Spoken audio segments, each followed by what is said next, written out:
You have data everywhere, but is it working together?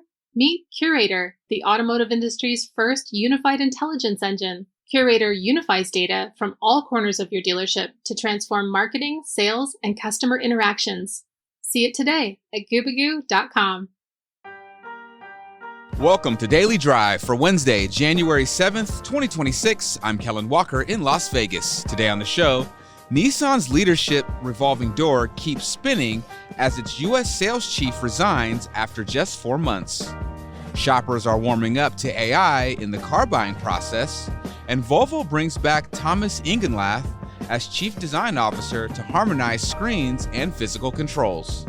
Plus, SDVerse CEO Prashant Gulati talks about speeding up software-defined vehicle development and whether the industry can keep pace with China.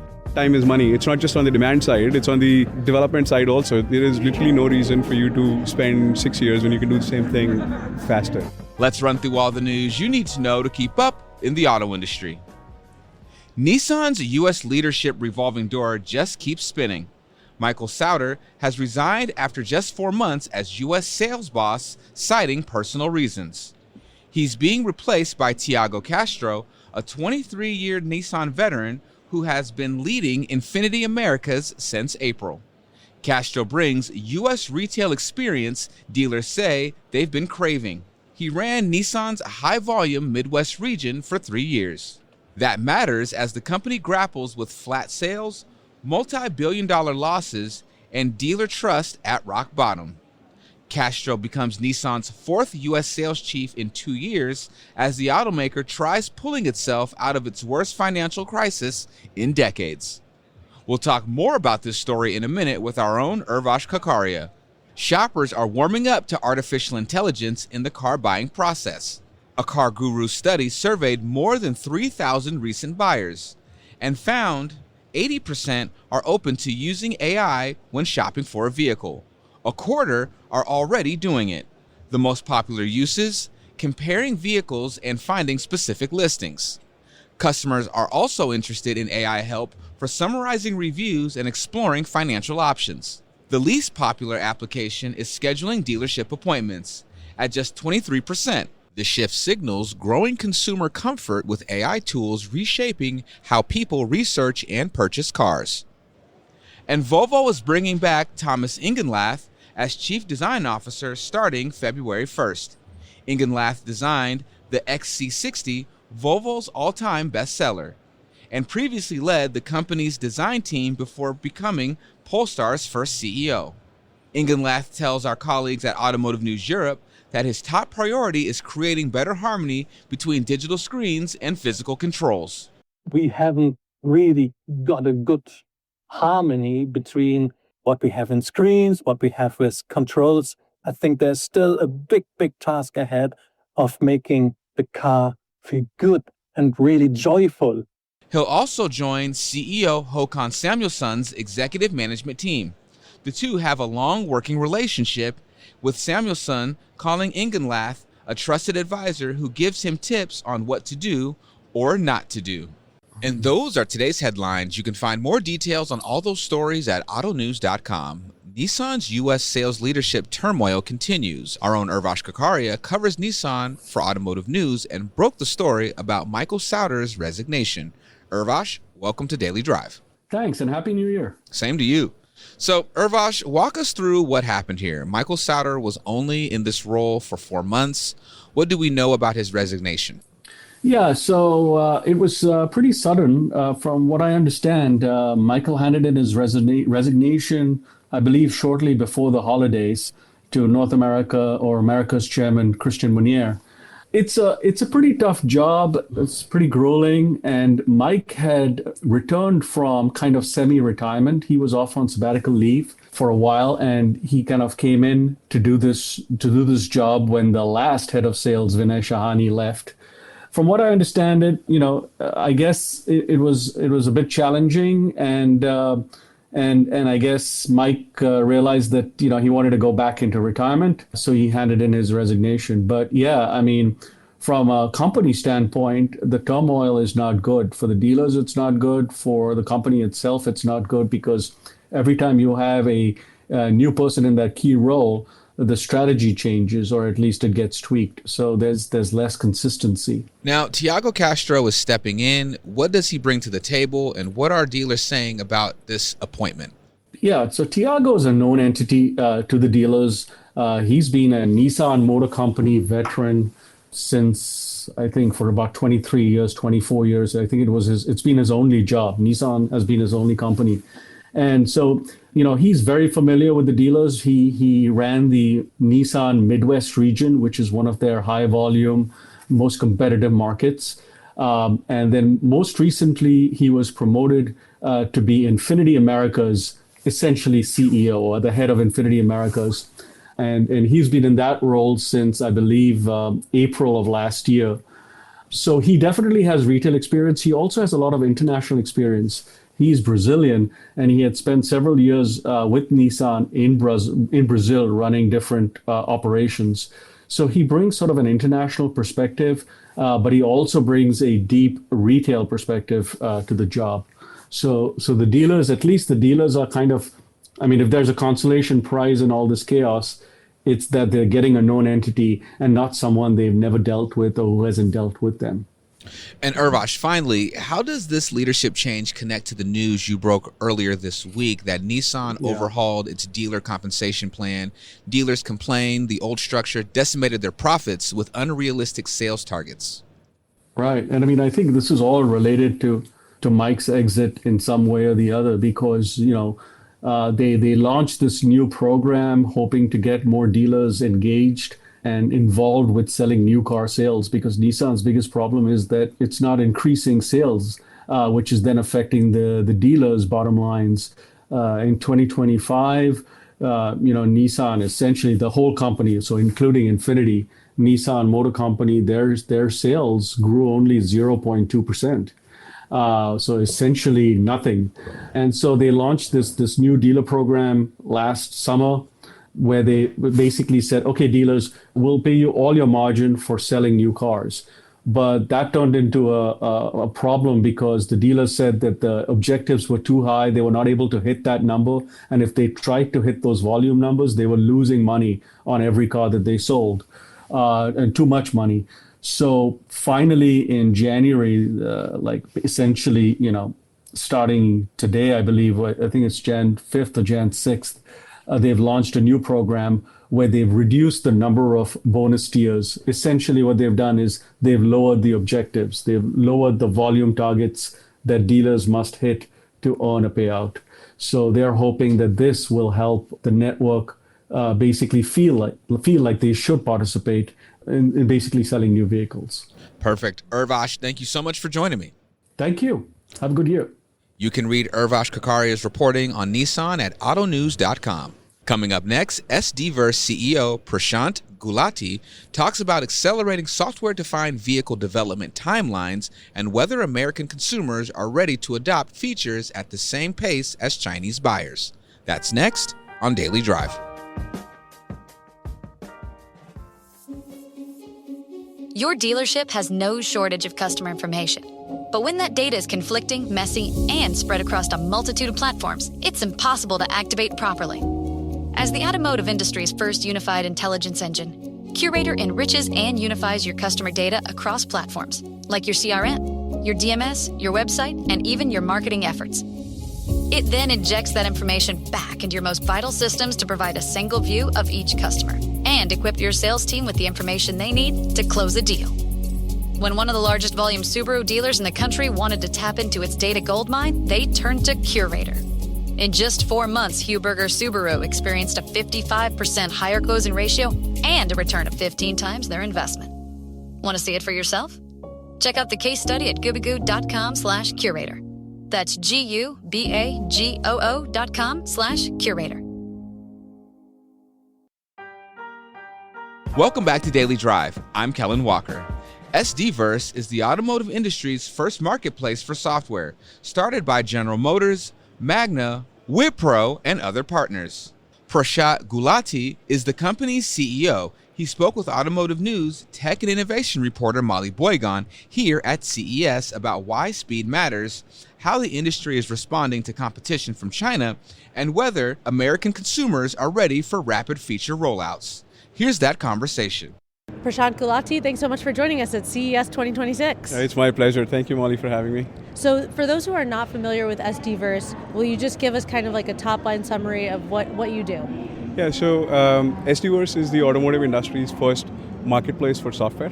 This was started by General Motors, Magna, Wipro, along with quite a few other launch partners, NXP, Valeo, Echemando, etc. And what we do is when OEMs like we've got GM and Stellantis as an example as buyers, Cummins also, when they're looking to buy software that matches their technology stack, they come use our platform to find that software. So we cut down 8-week, 12-week RFQ cycle to 10 minutes, if you will, right? So very focused on efficiency, moving things fast, and we take a very fragmented supply chain and convert to a very digital structured process for OEMs. When we spoke at last year's CES, you had said SDVs were still awaiting their ChatGPT moment. Where do you think we are in the SDV transition at this CES? Yeah. So I think as we've all seen over the year, there's been a lot of focus on agentic AI, not just in mobility, but in general. I think a lot of models have matured, a lot of thinking around how agents can work across industries and products has changed. So I'm quite excited to see how agentic AI is sort of playing a role. But I think even more than that, physical AI, which is robots and more autonomy within vehicles, that has come a long way. I would say 2025 was the year autonomy actually proved itself to some extent, right? Before that, it was a cute experiment in some places, but now you see more and more cities getting rolled out by more and more companies. So I think I haven't walked around a whole lot, but 2025, like I said, was a great year from an autonomy point of view, physical intelligence point of view. But obviously, there's a lot of work to be done to get public trust and focus on safety, reliability, and so on and so forth. So 26 is going to be exciting. Very, very sure about that.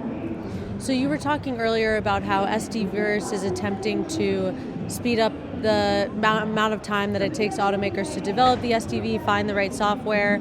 A lot of the stuff that I've been seeing at the show has been focused on those development timelines.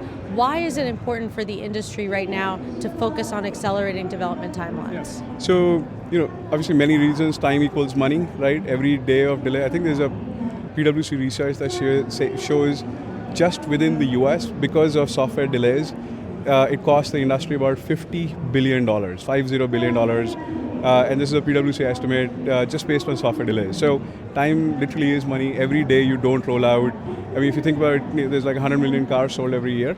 You translate that to number of vehicles sold every day. If you miss production by a day, that is, equivalent of millions of dollars lost. So, I think it translates to, it doesn't have to be like that. Software doesn't have to suck so bad, right, so to speak. Right? And so, I think there are ways, and what we do, one of the ways I think about what we do at SDVerse as an example is, there are technology innovations and then there are process innovations. So we are very focused on process, so to speak, right? So technology is evolving. A lot of people have done now digital cockpits and AI and autonomy and so on and so forth, right? But you can create the best product in the world, but if the person who's actually going to be in charge of deploying that software does not know you created this cool thing, how are they going to know? So if you think about, take Apple iPhone, right? Their distribution strategy was partner with AT&T and so on and so forth. So, so that's how we think of our work, right? Process innovation. So we help companies find software faster, so you don't have to develop everything by yourself. There isn't enough time, talent, capital in the world to do everything by yourself, right? A lot of companies, as you've reported in the last year, are figuring this out the hard way, we're helping. Like we are by the industry for the industry, initiative that is trying to address that problem. So you articulated clearly, time and money savings, and if you never get your product to the consumer, does it really exist? Sort of a tree falling in the forest metaphor. Right. I wonder, though, how much of the industry push to increase development timelines is also driven by competition from China? 100%, right. Sorry. Please go ahead. This is a very topic I'm very excited about, so I jumped in. I didn't mean to. I'm sorry. Please go ahead. So, 100%, like as you've seen in, over the last many years, development timelines for newcomers, especially out of China, So, what would typically take, let's say, a Western automaker 3 years or more, 3 to 5 years, 6 years sometimes to launch. The companies in China are doing it in half the time, right? And what that does is newer products, more refreshed products, faster release cycles. And so that's kind of waking up, the industry a whole lot. You've seen exports come out of China at a rapid clip. You've seen what it has done to sales in Europe, right? It's waking up a lot of people, right? The other thing is, software by itself this could be arguable, but in my view is a commodity. What that means is you spend a lot of time and money developing a new feature, and somebody else is going to copy it in 3 months and launch, right? So the 3 years that you spend developing it is, you could have had better use of that capital, from that point of view. So that's why speed is important, right? That's what customers want. That's what competition in China, they're not waiting for our 6-year cycles, if you will. So, without doubt. In fact, if anything, one of the other contrasts, because we talk to a lot of OEMs and especially supply chain and teams at OEMs, there used to be this push over the last, 100 years, if you will, to save every cent out of every part, right? That thinking is changing, right?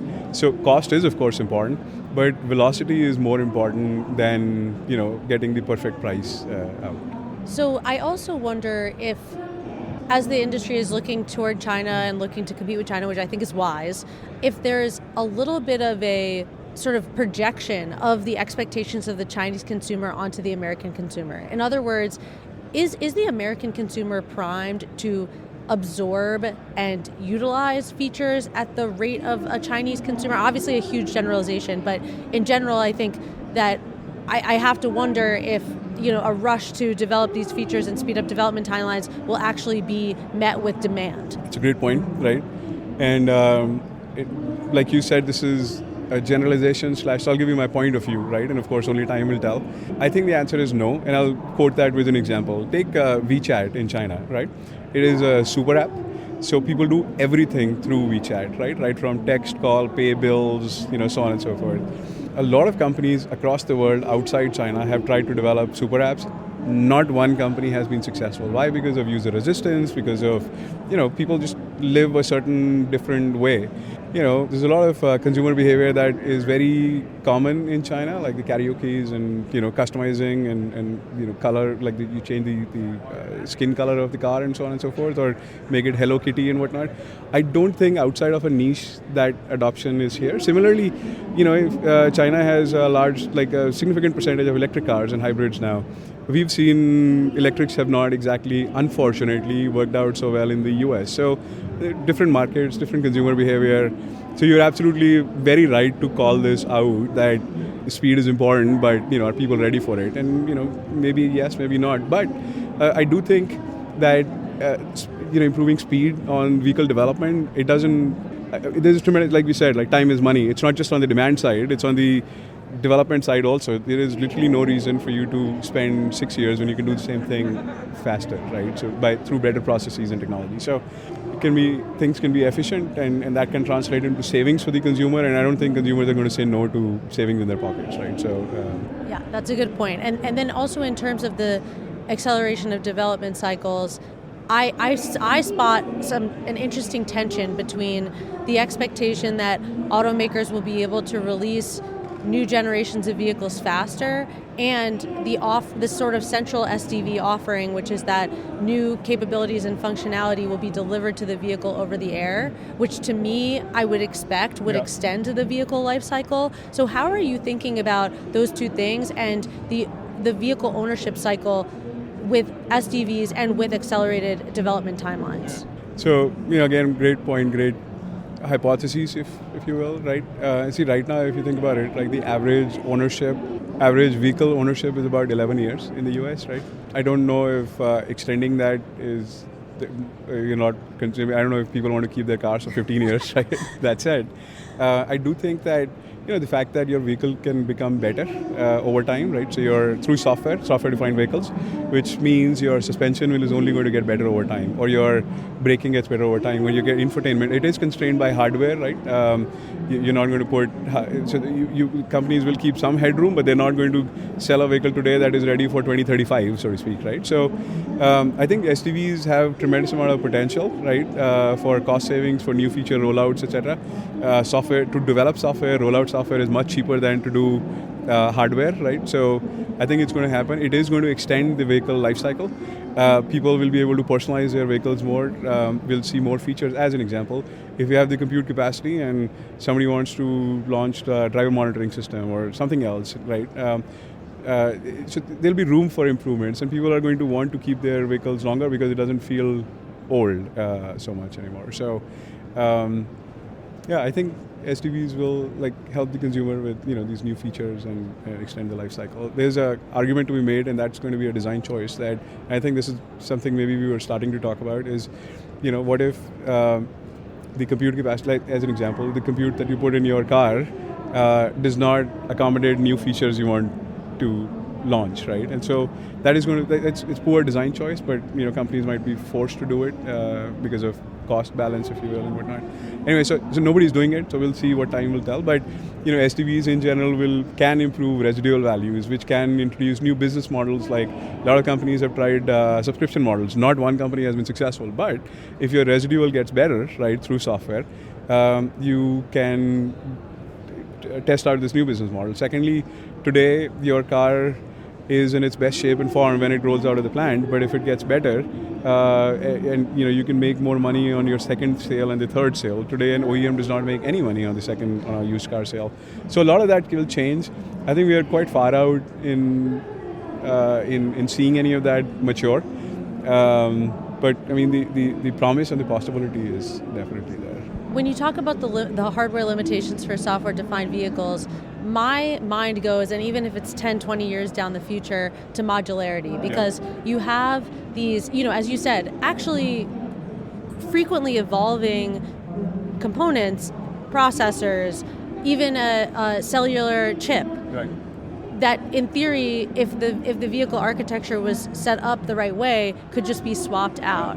Do you see the industry taking that seriously? Because I sort of doubt it, just based on the sheer difficulty that they've had so far already working with a consolidated, flexible architecture. Right. See, that is a stated intention of a lot of companies, right? It does take a lot of work because there are processes, workflows, organizations, that don't function like that. But the industry is moving. There are quite a few companies that are doing distinctive work. We are very much promoting more standards, more modularity, right? So software can be decoupled from hardware. Most OEMs are demanding that now. Open source enables that also to some extent, right? And now with AI, all of the great work that has gone into AI in the last year or so, or more actually, I think that's going to help even more open source and do things better, faster, right? Hopefully things get modular. That said, software, I don't think automotive software will ever come to a point where it will be more plug and play, right? Or download, you will, I don't see any point in time in the near future where you'll have an app store for mobility where you can just download software and it'll start working in your car. Because reliability, safety, traceability, all of these things are very important when it comes to cars, right? Prashant Gulati, CEO of SDVerse, thanks so much for joining me. Thank you very much, Molly. Thank you for having me. That's Daily Drive for today. I'm Kellen Walker. Thanks to Automotive News executive producer Jake Neer, as well as our own Urvash Kakaria and Molly Boygan for their reporting for today's podcast. You can get the latest news on software-defined vehicles, AI and car shopping, and everything happening in the auto industry at autonews.com. Come back tomorrow for a conversation with former Waymo CEO John Krafchick, who says robo-taxis won't replace cars, but their tech will make driving safer. I think people are finding increasingly they don't need 2 cars in the garage. Or if they have 3 cars, they don't need 3 anymore. They can get by with 2. If they had 2, they can just get by with 1. We'd love to hear from you. Let us know what you think of the show and the topics we covered today. Send us an email at dailydrive@autonews.com or leave a voicemail at 313-444-2774. And if you enjoy the podcast, remember to leave a review, and subscribe so you never miss an episode.